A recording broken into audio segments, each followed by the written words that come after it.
¿Cómo podemos discernir los espíritus y probar si hablan de Dios? Primero, sus métodos. Escuchen bien, por favor. Les pido al Señor que le dé discernimiento. Confiaré solamente en la palabra de Dios. Judas Judas versículo 4. Porque Judas tiene un solo capítulo. Judas 4 dice: porque algunos hombres han entrado encubiertamente, los que desde antes habían sido destinados para condenación, hombres impíos que convierten en libertinaje la gracia de nuestro Dios, niegan a Dios el único soberano y a nuestro Señor Jesucristo. En este caso el contexto era alevoso, no había la Biblia escrita, no había, los apóstoles no podían estar en todas partes al mismo tiempo, había mucha confusión. Y cuando eso, los falsos profetas podían hablar abiertamente mal de Cristo. Pero hoy, como ya tenemos el canon, y quien quiera tiene la Biblia donde quiera y puede leer, no puede ser tan alevoso ese espíritu, tiene que ser sutil. Pero aquí está la primera forma, y es muy difícil de darse cuenta si uno no es espiritual. Entran encubiertamente. Este es el punto. Nunca jamás te van a mostrar su verdadero rostro de entrada. Nunca jamás. Entran encubiertamente. Fíjense, el falso espíritu es siempre sutil, tiene medias verdades, que es peor que una verdad alevosa, porque la media verdad al mezclarse ya es más difícil de distinguir qué es verdad y qué no es verdad. Cuando te miento alevosamente, bueno, es más fácil distinguir. Entonces la media verdad, dice un refrán, es la peor de las mentiras. Mezcla Biblia con, acá está una clave, mezcla Biblia con misticismo. ¿Qué es lo que es misticismo? Experiencias espirituales personales que no pueden ser probadas. Por ejemplo, me paro delante de la congregación y digo: bueno, yo ayer tuve una experiencia espiritual. Soñé que vino Cristo y me dijo: vas a predicarle a las almas que están en el infierno. Y me llevó. Y le vi al papá de fulano, a la mamá de Mengana, al esposo de Sultano. Y ellos clamaban para que les prediquemos. Y el Espíritu de Dios me llevó en ese lugar y me hizo predicar la palabra a ellos, ¿verdad? Y vos decís: pero espera un ratito, ¿cómo podemos saber que tu experiencia fue espiritual y no fruto de una pesadilla o de tus pensamientos, o incluso que nos esté engañando? No, pero la Biblia dice claramente que Jesús descendió a los infiernos a predicar a las almas. Entonces vos así de buena primera decís: bueno, parece que tiene un fundamento bíblico, pero si vos estudias lo que Jesús hizo, no tiene nada que ver con lo que Él te contó. Absolutamente nada. Y si vos mirás un montón de contexto bíblico en cuanto a la doctrina, yo sé doctrina, pastor, ¿cómo yo sé doctrina? ¿Sabes cómo sabes? Quemando tus pestañas, invirtiendo tiempo, poniéndote sobre la Biblia, viniendo a los estudios bíblicos, no solamente escuchando una prédica a la semana de 1 hora. Así, leyendo en tu casa la Biblia, escuchando prédicas expositivas de la palabra de Dios, leyendo libros sólidos doctrinalmente. Así uno con 1 o 2 años ya está muy bien preparado para no caer en engaño. Pero ¿qué pasa? Empiezas a decir: en base a la experiencia que he tenido, vamos a hacer doctrina de esto, que tenemos nosotros que cada cierto tiempo, en algunos días de ayuno, entrar en el espíritu, en algún misticismo raro ahí, poco probable, e ir a los infiernos a predicar a nuestros parientes muertos sin Cristo para que se salven. Entonces yo hago mi experiencia personal por encima de la palabra de Dios, que dice: está establecido que el hombre muera una sola vez, luego de esto viene un juicio, y de que en vida cada persona tiene que tomar su propia decisión. Un ejemplo le doy. Yo te voy a dar una clave, querido. Si no puede probarse bíblicamente tu enseñanza, no lo vaya a tomar. Ahora, cuando vos cuestionás la enseñanza de un falso profeta, por ejemplo, como el que acabo de citar, que no hablo de nadie en particular, pongo un ejemplo, hermano, los muchos que escucho por ahí, ¿verdad? Si no puede probarse bíblicamente y alguien osa decir: pero yo no estoy tan de acuerdo, no, yo quisiera poder entender mejor lo que dijo nuestro líder. Entonces, ¿sabes qué? Vos sos un incrédulo o sos poco espiritual. Y vos lo único que hiciste fue tener la osadía de preguntar: pastor, ¿cómo puedo saber que lo que vos enseñás o le dijiste, tu experiencia espiritual, es bíblica? El miedo es un arma tremenda, tremenda, con el cual se puede manipular cualquier mente de quien quiera. Esto ha sido no solamente usado en la religión, sino también en la política, en lo secular.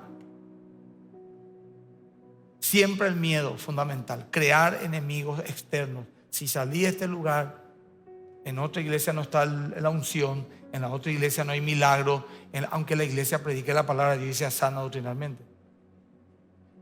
Entonces, decir conmigo, encubierto, sutil. Te va lavando el cerebro y cuando ya estás dentro, te implante miedo que si vos salís de acá, sos maldecido. Yo creo que lo sería si seguía en un lugar que te dicen eso. Eso es lo que es estar maldecido realmente, vivir en el temor. Segundo, pruebe sus motivaciones. Esto es fundamental. Segunda Pedro 2, 2 al 3. Segunda Pedro 2, 2 al 3. Y muchos seguirán sus disoluciones, por causa de las cuales el camino de la verdad será blasfemado. Y por avaricia harán mercadería de vosotros, con palabras fingidas. Sobre los tales ya de largo tiempo la condenación no se tarda y su perdición no se duerme. Para un pastor la gente son sus ovejas, no su mercadería. Para el falso profeta la gente no es gente, es mercancía. Yo puedo agarrarle el tobillo, darle la vuelta, sacudirla así y quitarle todo lo que tiene en el bolsillo. Nuevamente, ¿alguien se va a parar en un púlpito a decirle eso?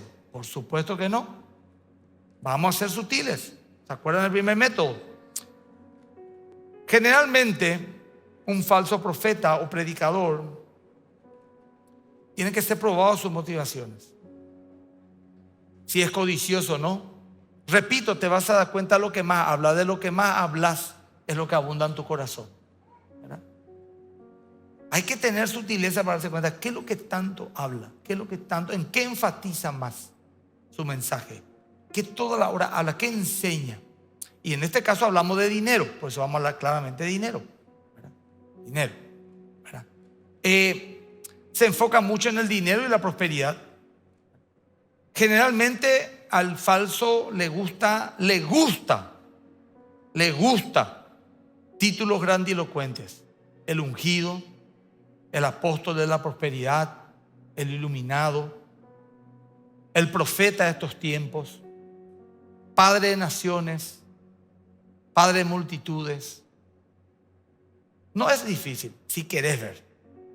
No es completamente difícil si querés ver, pero hay un dicho que dice: no hay peor ciego que el que no quiere ver.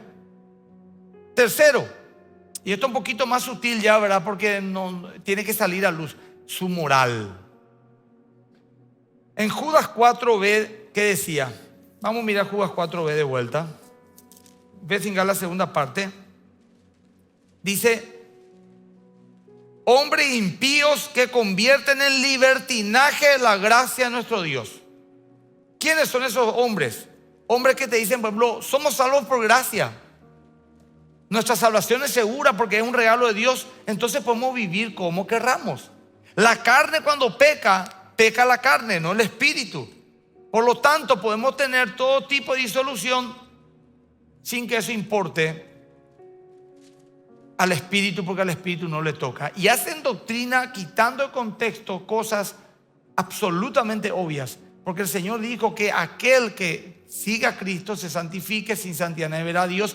Pero te entran en justamente ese enredo místico tremendo, donde la moral ya entra a ser una cuestión relativa.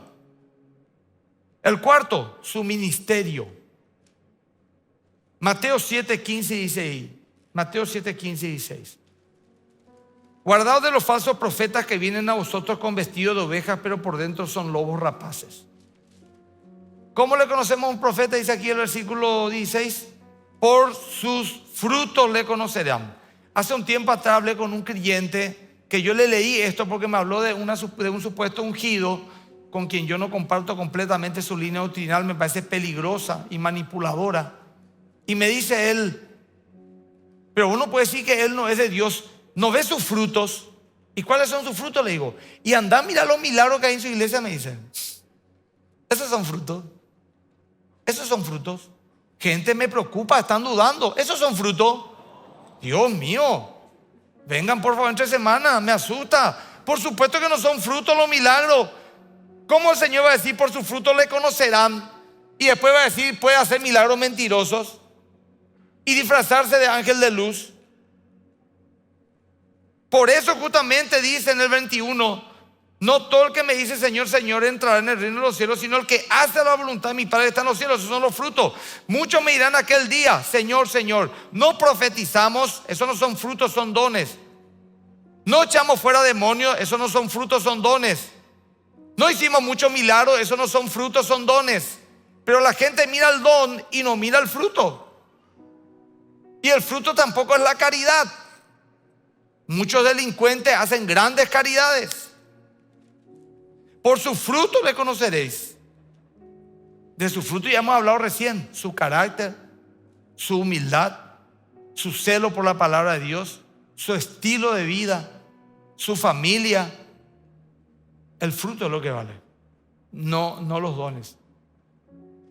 Quinto, y esto es fundamental, pruebe su mensaje. Pero para eso hay que tener estudio bíblico. Pero como la teología es del diablo, porque coarta el espíritu, ¿viste? La teología vos no tienes que usar la mente, tienes que echar un versículo, llevar acá, leer, pero Dios te revela en tu espíritu, ¿entendés? Entonces ahí ya entras en un mundo absolutamente inestable donde ya es todo subjetivo y ya qué es lo que es espíritu, qué es lo que no es espíritu, ¿verdad? Y ya no, vos tenés que entender en el espíritu esto. ¿Y qué es lo que entender en el espíritu? Porque yo todo lo entiendo en mi entendimiento, dice la Biblia, ¿verdad? Renovado vuestra forma de pensar en el espíritu. ¿Y qué es lo que es el espíritu? Definime espíritu. Si no está en la Biblia, a mí me han dicho eso. Pastor, usted tiene que ser más espiritual, me han dicho, con todo respeto, pastor, lo aprecio mucho, pero usted tiene que ser más espiritual, discernir en el espíritu. ¿Pero qué es lo que tengo que discernir en el espíritu? Eso. ¿Cómo se entiende? Yo te planteo algo puntual, con un fundamento. La Biblia dice esto. ¿De dónde quitó esta persona eso? No, pero en el espíritu. ¿Y qué es lo que es en el espíritu? Tenés 31.184 versículos. Dame uno que avale tu enseñanza. No, pero esto es espiritual.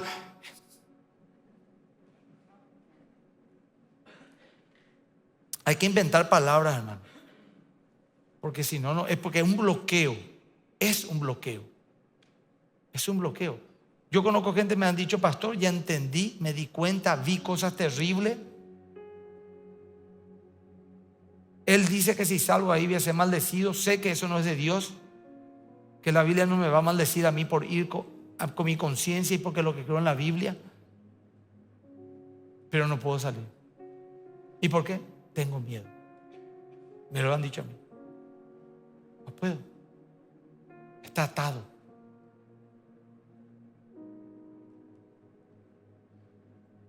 Su mensaje.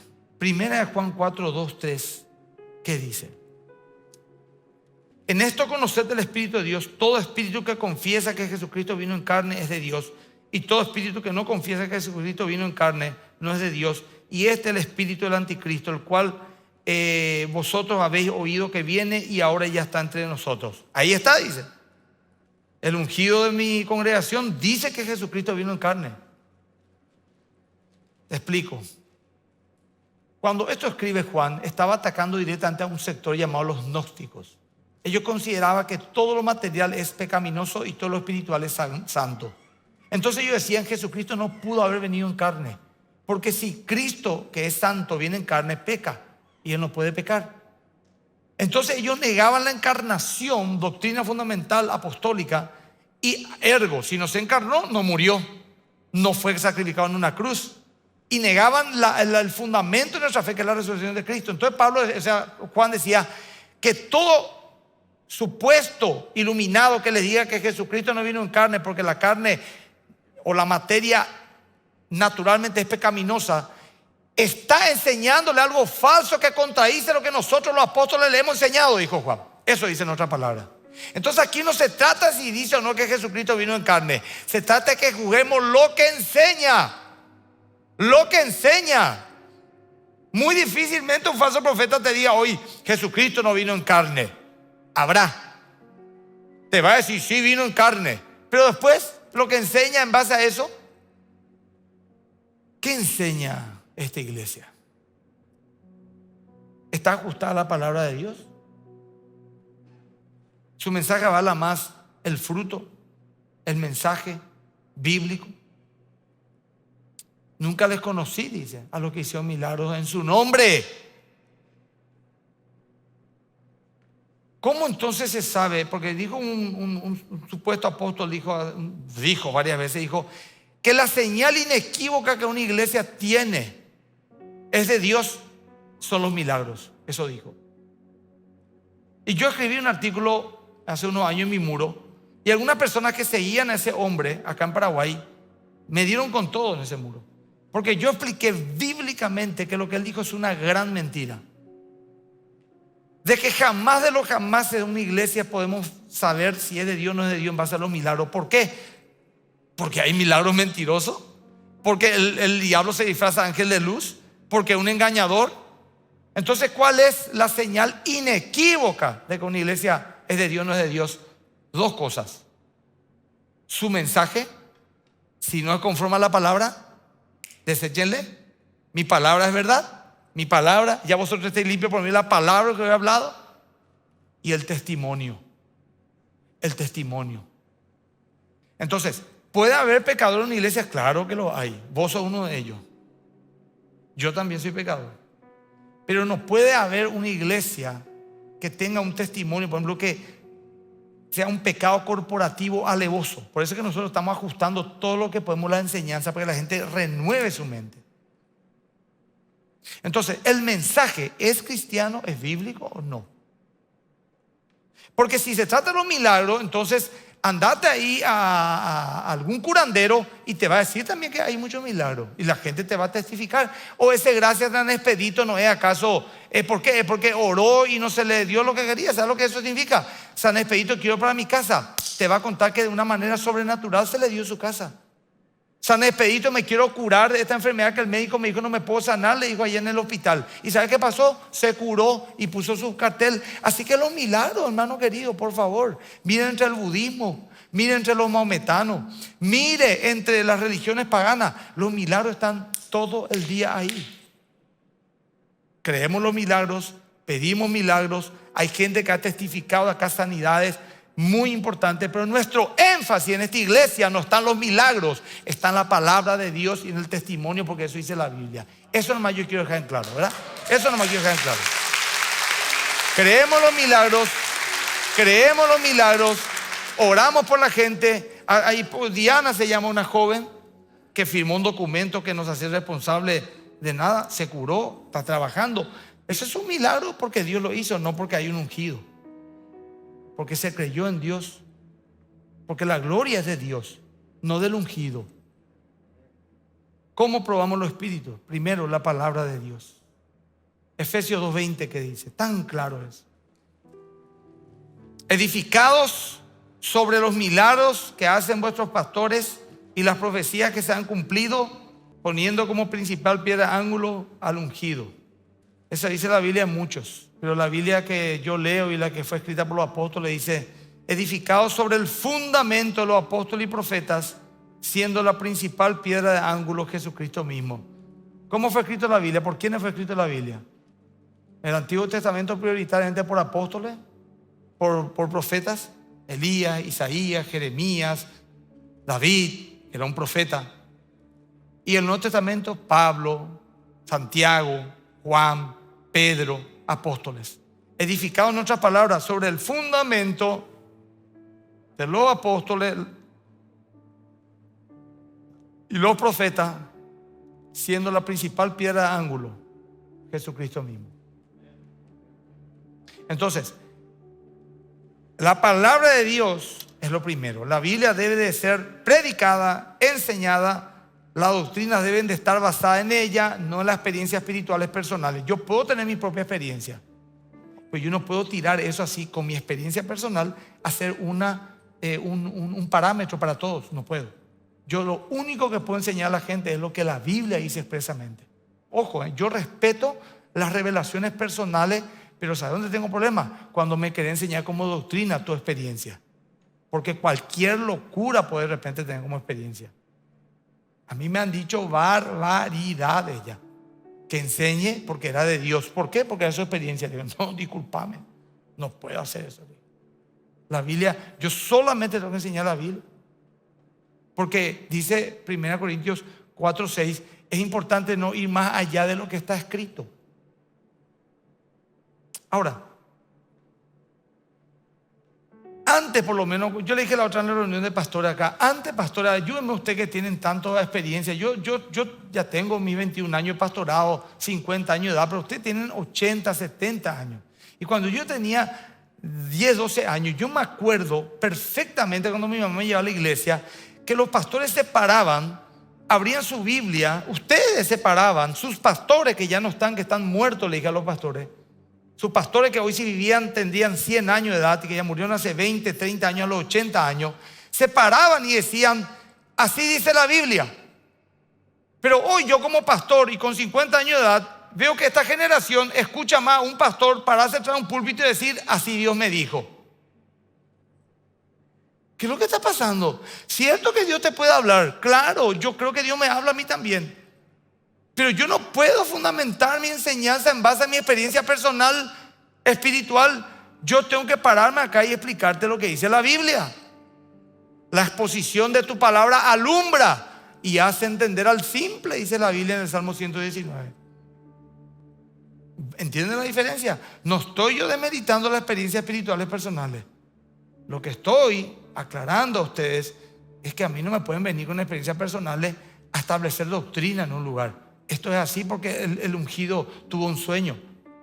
De hecho, se escriben libros en base a la experiencia espiritual de alguien y se usan esos libros como material de enseñanza en la iglesia de esos líderes. Lo que salva y limpia a la gente es la palabra de Dios. Jesús dijo, ya vosotros estáis limpios por medio de la palabra que os he hablado. La gente necesita oír, saber y entender la palabra de Dios. La verdadera fe está basada en la palabra de Dios, no en experiencias personales subjetivas. La fe es por el oír ¿qué cosa? La experiencia del ungido, no, la palabra de Dios. Desear como niño recién nacido la leche espiritual no adulterada, que es la palabra de Dios. Y 1 Corintios 4:6, ¿qué dice? 1 Corintios 4:6 dice, pero esto, hermanos, lo he presentado como ejemplo a mí en Apolos por amor de vosotros, para que en nosotros aprendáis a no pensar más de lo que está escrito, no sea que por causa de uno os envanezcáis unos contra otros. Venían los gnósticos, daban sus pseudo revelaciones, querían también hablar de una cierta autoridad espiritual sin haber conocido a Cristo y contradiciendo la enseñanza apostólica, pero se la daban de espirituales y decían, esto no está escrito, los apóstoles no lo escribieron, pero es algo de Dios. Segundo, pruebe el falso profeta por el Hijo de Dios. Primera de Juan 4:3, ¿qué dice? Primera de Juan 4:3. Y todo espíritu que no confiesa que Jesucristo ha venido en carne no es de Dios. Y este es el espíritu del anticristo, el cual vosotros habéis oído que viene y que ahora ya está en el mundo. Jesús, escuchen, es el nombre humano de Cristo. Y Cristo es su título divino. Jesús no se llamaba Cristo. Jesús era el Cristo, porque Cristo como rey, ungido. Entonces, cuando decimos Jesucristo, es muy importante decir Jesucristo, porque Jesucristo, le estamos diciendo que Jesús, el humano, era Dios. Escuchen, Jesús era Dios. Hay gente que cree que Jesús fue un gran hombre, pero no fue Dios. Es una herejía. Hay gente que cree, como los gnósticos, y sigue el gnosticismo hoy en día, diciendo que Jesús es Dios, pero nunca fue humano. Herejía. Pero cuando decimos Jesucristo, estamos diciendo que Él fue humano y fue divino, que Dios tomó forma humana en Cristo Jesús. Y los que niegan esta verdad son anticristos, que dicen que Jesús no vino en carne, o que se reencarnó en más de una oportunidad, o que era un gran hombre pero no resucitó, o era un ungido de Dios pero no se encarnó. Vaya a saber en qué uno se está metiendo. El tercero y termino, por el Espíritu de Dios. Primera de Juan 4:4-6. Dice, hijitos míos, vosotros sois de Dios y lo habéis vencido, porque mayor es el que está en vosotros que el que está en el mundo. Ellos son del mundo, por eso hablan del mundo y el mundo los oye. Nosotros somos de Dios. El que conoce a Dios nos oye. El que no es de Dios no nos oye. En esto conocemos el espíritu de verdad y el espíritu del error. Entonces, Satanás es tan astuto que la Biblia dice que de ser posible, engañarán a los escogidos. No es poca cosa eso. La Biblia dice que en la parábola del redil de las ovejas, dice que las ovejas conocen a su pastor por su voz. Y cuando la voz les es extraña, las ovejas no la siguen, dice. Lean la parábola. Porque la oveja no sigue una voz extraña. Y el Espíritu de Dios o el Espíritu Santo es fundamental para discernir la voz de Dios. En Juan 16 Jesús dijo que era necesario que el Espíritu venga para convencer de pecado, de justicia y de juicio. Entonces el Espíritu Santo, a través de la palabra, porque el Espíritu Santo no es que te viene a decir cualquier cosa, porque le dijo Jesús en Juan 16, Él le enseñará todo lo que tienen que acordarse y saber. Porque Jesús hizo tanto que si se escribiese todo, no caberían en un libro, en toda la tierra, dice la cantidad de libros que habría. Entonces el Espíritu Santo, por designio de Dios, dijo, esto se registra, lo otro no. Entonces dicen algunos, no, pero hay muchas cosas que no están registradas, cierto.